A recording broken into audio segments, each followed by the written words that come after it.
നമ്മൾ നോക്കുന്നത് analysis of variance ആണ്, അല്ലെങ്കിൽ അതിനെ നമ്മൾ അനോവ ടേബിൾ എന്നും കൂടി പറയും. ഇപ്പോൾ അനാലിസിസ് ഓഫ് വേരിയൻസ് എന്ന് പറയുന്നത് ഒരു ടെക്നിക്കാണ്. എന്തിനുള്ള ടെക്നിക്കാണെന്ന് ചോദിച്ചാൽ, നമ്മൾ അരിത്മെറ്റിക് മീനിൻ്റെ അകത്ത് എന്തെങ്കിലും വേരിയൻസ് വരുന്നുണ്ടോ, determining the significance of difference, എന്തെങ്കിലും ഡിഫറൻസ് വരുന്നുണ്ടോ, അല്ലെങ്കിൽ വേരിയൻസ് എന്ന് പറയുന്ന സ്റ്റെബിലിറ്റി എത്രത്തോളം ഉണ്ടെന്ന് നോക്കാൻ വേണ്ടിയിട്ടാണ് ഈ അനോവ ടേബിൾ കാണുന്നത്. ഇത് ഈ ടെക്നിക്ക് കാണാൻ ഉപയോഗിക്കുന്ന ടെസ്റ്റാണ് എഫ് ടെസ്റ്റ് എന്ന് പറയുന്നത്. അതായത് നമ്മൾ ഒരു പോപ്പുലേഷനിൽ നിന്ന് കുറച്ച് സാമ്പിൾ എടുക്കുന്നു. ആ സാമ്പിളിൻ്റെ അകത്ത് വരുന്ന അരിത്മെറ്റിക് മീൻ ഉണ്ടല്ലോ, അതിന് സിഗ്നിഫിക്കൻസ് ഡിഫറൻസ് ഉണ്ടോ എന്നാണ് നോക്കുന്നത്. അതാണ് അനാലിസിസ് ഓഫ് വേരിയൻസ് എന്ന് പറയുന്നത്. അപ്പോൾ നമ്മൾ ഒരു ഈൽഡ് എടുക്കുക. ആ ഈൽഡിനെ എഫക്റ്റ് ചെയ്യുന്ന കുറേ സംഭവം ഉണ്ടല്ലോ. അപ്പം ഫെർട്ടിലൈസർ, സീഡ്, സോയിൽ, കുറേ ഫാക്ടേഴ്സ് ഉണ്ടല്ലോ. അപ്പോൾ ഡിഫറെൻറ്റ് പ്ലേസിൽ നമ്മൾ എന്ത് ചെയ്യുന്നു, ഈൽഡ് ചെയ്യുന്നു. അപ്പോൾ ഡിഫറെൻറ്റ് സീഡ് എടുക്കാം, ഡിഫറെൻറ്റ് സോയിൽ എടുക്കാം, ഡിഫറെൻറ്റ് ഫെർട്ടിലൈസേഴ്സ് എടുക്കാം. അങ്ങനെ എടുത്തിട്ട് അതിലെന്തെങ്കിലും ഡിഫറൻസ് വരുന്നുണ്ടോ എന്നുള്ളതാണ്. ഈൽഡ് എടുക്കുമ്പോൾ എന്തെങ്കിലും ഡിഫറൻസ് വരുന്നുണ്ടോ, അല്ലെങ്കിൽ ഒരു സ്കൂളിൽ ഡിഫറെൻറ്റ് ക്ലാസ്സുകൾ, അവിടെ ഡിഫറെൻറ്റ് ക്ലാസ്സിൽ നിന്ന് കിട്ടുന്ന മാർക്ക്, ആ മാർക്കിൽ എന്തെങ്കിലും അതിൽ നിന്ന് സാമ്പിൾ എടുക്കുക. ആ സാമ്പിളിൻ്റെ അകത്ത് എന്തെങ്കിലും ഡിഫറൻസ് ഉണ്ടോ, അല്ലെങ്കിൽ നമുക്ക് വേറൊരു എക്സാമ്പിൾ, ഇപ്പോൾ സച്ചിനും സെവാഗും തമ്മിലുള്ള ക്രിക്കറ്റ് കളീൻ്റെ അകത്ത് അവരുടെ സ്റ്റാബിൾ എത്ര ഉണ്ട്, നമ്മളത് കാണലുണ്ട്, വേരിയൻസ് കാണലുണ്ട് അല്ലേ. സ്റ്റാൻഡേർഡ് ഡീവിയേഷൻ അല്ലേ, സ്റ്റാൻഡേർഡ് ഡീവിയേഷൻ്റെ സ്ക്വയറിനെയാണ് ശരിക്കും പറയുന്നത് വേരിയൻസ് എന്ന് പറയുന്നത്. അപ്പോൾ അത് എത്രത്തോളം നോക്കാണെന്നില്ല, വളരെ സിമ്പിളായിട്ടുള്ള കുറച്ച് കാര്യങ്ങളാണ് അനാലിസിസ് ഓഫ് വേരിയൻസിൽ വരുന്നത്. നോക്കാം. ഇതാണ് നിങ്ങൾ നോക്കേണ്ടത്. അനോവ ടേബിളിൻ്റെ ചെറിയൊരു ഫോർമാറ്റാണ്. ഇതാണ് നിങ്ങൾ വരച്ചിടേണ്ട സംഭവം. Source of variation between the samples. അപ്പോൾ ഒന്നിൽ കൂടുതൽ സാമ്പിൾസ് ഉണ്ടെങ്കിൽ അതിനിടയിലുള്ളത്, ബിറ്റ്വീൻ സാമ്പിൾസ്, വിത്തിൻ സാമ്പിൾസിൻ്റെ ഉള്ളിലുള്ള വേരിയൻസ്, സോഴ്സ് ഓഫ് വേരിയേഷൻസ് ആണ്. പിന്നെ SSC നോക്കണം, SSC കാണണം. അതെങ്ങനെയാണ് കാണേണ്ടത് എന്നുള്ളത് ഇതിൻ്റെ അകത്ത് കാണിച്ചു തരാം. എങ്ങനെയാണ് SSC കാണുക, എങ്ങനെയാണ് SSC കാണുക, എങ്ങനെയാണ് SST കാണുക. പിന്നെ K-1 ഉണ്ട്, കോളം -1, എത്ര കോളം ഉണ്ട് നമുക്ക് കോളായിട്ട് തരും. ഇനി N-1 ഉണ്ട്, ടോട്ടൽ നമ്പറിൽ നിന്ന് കോളം കുറക്കാം, എന്നാൽ എന്ത് കിട്ടും, N-1 കിട്ടും. പിന്നെ MSE ഉണ്ട്, MSE ഉണ്ട്, MSCയും ഉണ്ട്, MSCയും ഉണ്ട്. ഇതൊക്കെ കാൽക്കുലേറ്റ് ചെയ്യണം. എങ്ങനെയാണെന്നുള്ളത് പറഞ്ഞുതരാം. എങ്ങനെയാണ് അനോവ ടേബിൾ കാണുന്നതെന്നുള്ള ചെറിയൊരു സ്റ്റെപ്പാണ്. സ്റ്റെപ്പ് ഇങ്ങനെ എക്സാമിന് ചോദിക്കുകയൊന്നുമില്ല, എന്നാലും ഇത് നോക്കിയാൽ നിങ്ങൾക്ക് ശരിക്കും എന്ത് ചെയ്യാൻ പറ്റും, നിങ്ങൾക്കൊരു ക്വസ്റ്റ്യൻ കിട്ടിയാൽ പെട്ടെന്ന് ചെയ്യാൻ പറ്റും. നിങ്ങൾ ആദ്യം എന്ത് ചെയ്യുമെന്ന് പറഞ്ഞാൽ, ഒരു നൾ ഹൈപ്പോസിസ് സെറ്റ് ചെയ്ത് വെക്കുന്നു.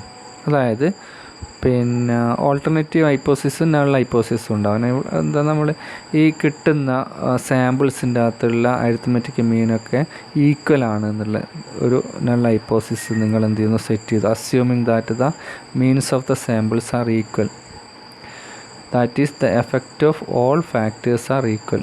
അപ്പോൾ നമ്മളിപ്പോൾ ഒരു കൃഷിയാണ് ചെയ്യുന്നത്, അവിടെ നമ്മൾ എന്ത് വളമിട്ടാലും എന്ത് സീഡ് ഉപയോഗിച്ചാലും അതിനൊന്നും വരുന്നില്ല, പ്രത്യേകിച്ച് എഫക്റ്റ് ഒന്നും ഉണ്ടാകുന്നില്ല എന്നുള്ള ഒരു അസ്യൂം ചെയ്യുന്നതാണ്. നമ്മളൊന്ന് സെറ്റ് ചെയ്ത് വെക്കുന്നു. എന്നിട്ട് നമ്മൾ കാൽക്കുലേറ്റ് ചെയ്ത്, നമുക്ക് കുറേ ഡാറ്റകൾ കിട്ടിയിട്ടുണ്ട്, സാമ്പിൾ കിട്ടിയിട്ടുണ്ട്, അതിൻ്റെ മീൻ കണ്ടിട്ട് അതിൻ്റെ വേരിയൻസ് കിട്ടിയിട്ട് നമ്മൾ അസ്യൂം ചെയ്തത് ശരിയാണെങ്കിൽ ശരി എന്ന് പറയുന്നു, തെറ്റാണെങ്കിൽ തെറ്റ് എന്ന് പറയുന്നു. അത്രേ ഇതിൻ്റെ അകത്തുള്ളൂ. അപ്പോൾ ഫസ്റ്റായിട്ട് നമ്മൾ എന്ത് ചെയ്യേണ്ടത്, ഒന്ന് അസ്യൂം ചെയ്യും, ഇങ്ങനെയായിരിക്കും എന്നുള്ളത് അസ്യൂം ചെയ്ത് വെക്കും. എന്താ അസ്യൂം ചെയ്യുന്നത്, assume that the means of the samples R equal in the effect of all factors R equal. Seed മാറ്റിയത് കൊണ്ടോ, സോയിൽ മാറ്റിയത് കൊണ്ടോ, ഫെർട്ടിലൈസർ മാറ്റിയത് കൊണ്ടോ കൃഷിയിൽ വലിയ മാറ്റമൊന്നും വരുന്നില്ല എന്നുള്ളതാണ് നമ്മൾ വരുന്നത്, ഒരു അസ്യൂം ചെയ്ത് വെക്കുന്നത്. എന്നിട്ട് കാൽക്കുലേറ്റ് ചെയ്ത് വെക്കുക. രണ്ടാമത്തത് കമ്പ്യൂട്ട് മീൻ സ്ക്വയർ. അതായത് നേരത്തെ പറഞ്ഞതുപോലെ MSCയും എന്ത് ചെയ്യുക, MSCയും കാൽക്കുലേറ്റ്. അപ്പോൾ എം എസ് സിയും കാൽക്കുലേറ്റ് ചെയ്യാനാണെങ്കിൽ ആദ്യം എന്ത് ചെയ്യണം, ടി കാണണം, sum of all the observation rows and columns. നമുക്ക് കുറച്ച് ഡാറ്റകൾ തന്നിട്ടുണ്ട്, അതിൻ്റെ ഒക്കെ സമ്മ് കാണണം. എത്ര ഡാറ്റ തന്നാലും ആ ഡാറ്റേൻ്റെ ഒക്കെ സമ്മ് കാണണം, ടോട്ടൽ കാണണം. റോ വൈസിലും കോളം വൈസിലും എന്ത് കാണണം, ടോട്ടൽ കാണണം. മൊത്തം എത്ര ഡാറ്റയാണോ തന്നത് മൊത്തം എന്ത് ചെയ്യുക, അതിൻ്റെ സമ്മ് കാണുക, കൂട്ടുക. പിന്നെ കാണേണ്ടത് SST ആണ്, sum of square of all observations. എല്ലാത്തിനും എന്ത് കാണണം, സ്ക്വയർ കാണണം. എന്നിട്ട് T² മൈനസ് N കാണും. അതെങ്ങനെയാണെന്നുള്ള പ്രോബ്ലം ചെയ്യുമ്പോൾ നിങ്ങൾക്ക് മനസ്സിലാവും. Sum of square of all observation minus T²/N ആണ് എന്ത്, SST എന്ന് പറയുന്നത്. ഇനി SSC കാണണം. SSC എന്ന് പറയുന്നത് σx1/N1 ഓൾ എന്താ σx1²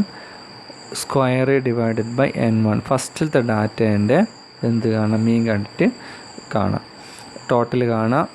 ഒരു ഫസ്റ്റ് റോ കോളം ബേസിൽ എന്ത് കാണാം, അതിൻ്റെ σx1 കാണാം, പിന്നെ N1 സ്ക്വയർ. അങ്ങനത്തെ 1 2 എത്രയാണോ തന്നത് അതിൻ്റെയൊക്കെ കാണാം. 1 2 3 ആണെങ്കിൽ 3 4 ആണെങ്കിൽ 4.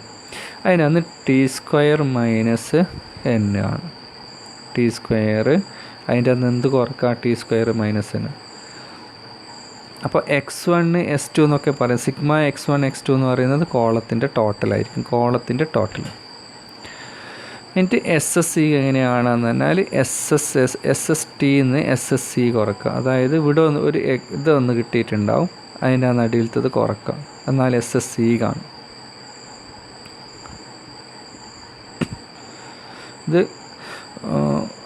ഇത് പഠിച്ചു കഴിഞ്ഞാൽ വളരെ സിമ്പിളായിരിക്കും. നിങ്ങൾക്കൊരു ടേബിൾ ANOVA ടേബിൾ തന്നിട്ടുണ്ടല്ലോ. പിന്നെ നിങ്ങൾ MSC കാണണം. MSC കാണാൻ SSC /K - I ആണ്. SSC ഇവിടെ കിട്ടിയിട്ടുണ്ടാവും. അത് /N - K. N എന്ന് പറഞ്ഞാൽ ടോട്ടൽ നമ്പർ ഓഫ് എത്ര ഐറ്റംസ് ഉണ്ട്, K എന്ന് പറഞ്ഞാൽ കോളം. ഇനി ലാസ്റ്റ് എന്ത് കാണണം, F റേഷ്യോ കാണണം. F ഉപയോഗിച്ചിട്ടാണ് നമ്മൾ എന്ത് ANOVA ടേബിൾ കാണാം, F റേഷ്യോ കാണാം. അപ്പോൾ MSC നമുക്ക് എന്ത് കിട്ടിയിട്ടുണ്ട്, അത് MSC ചിലപ്പോൾ അടിയിൽ മുകളിലൊക്കെ വരും. ഗ്രേറ്റർ /ലോവർ വരിക. ഏതാണോ വലുത് മുകളിലിടുക, അത് തലതിരിയും, ചിലപ്പം അങ്ങോട്ടും ഇങ്ങോട്ടും മാറും കേട്ടോ. MSC അടിയിൽ വരാം, മേലെ വരാം. ഗ്രേറ്റർ എപ്പോഴും മുകളിൽ വരും, ലോവർ വാല്യൂ അടിയിലും വരും. എന്നിട്ട് നിങ്ങൾ കാണുക obtain the value of K - 1 K - 1 N - 1 എന്ന് പറയുമ്പോൾ 2 എന്ത് കിട്ടും, ഫിഗർ കിട്ടും. ഡിഗ്രി ഓഫ് ഫ്രീഡം ആണ്. അതിൻ്റെ അന്ന് നിങ്ങൾ ടേബിൾ വാല്യൂ നോക്കണം. അപ്പോൾ F എന്ന് പറയുന്ന ടേബിൾ വാല്യൂ ഉണ്ട്. ടേബിൾ വാല്യൂൻ്റെ അകത്ത് നിങ്ങൾ ടേബിൾ വാല്യൂ ഉണ്ടാവും, കാൽക്കുലേറ്റഡ് വാല്യൂ ഉണ്ടാവും. ടേബിൾ വാല്യൂ ആണ് ടേബിൾ വാല്യൂവിനേക്കാളും നമ്മൾ കാൽക്കുലേറ്റ് ചെയ്ത വാല്യൂ ലെസ്സാണ്, കുറവാണെങ്കിൽ നമ്മൾ എന്ത് ചെയ്യും, നമ്മൾ സെറ്റ് ചെയ്ത് വെച്ച് അസ്യൂം ചെയ്ത ഹൈപ്പോത്തിസിസ് ഇപ്പോൾ എന്ത് ചെയ്യും, ആക്സെപ്റ്റ് ചെയ്യും. അതല്ലെങ്കിൽ റിജക്റ്റ് ചെയ്യും. ടേബിൾ വാല്യൂവിനേക്കാൾ കൂടുതലാണ് കാൽക്കുലേറ്റ് ചെയ്ത വാല്യൂ എങ്കിൽ നമ്മൾ എന്ത് ചെയ്യും, നമ്മളെ അസ്യൂം തെറ്റാണെന്നുള്ളത് മനസ്സിലാക്കും. ഇനി നമുക്ക് പ്രോബ്ലത്തിലേക്ക് പോകാം.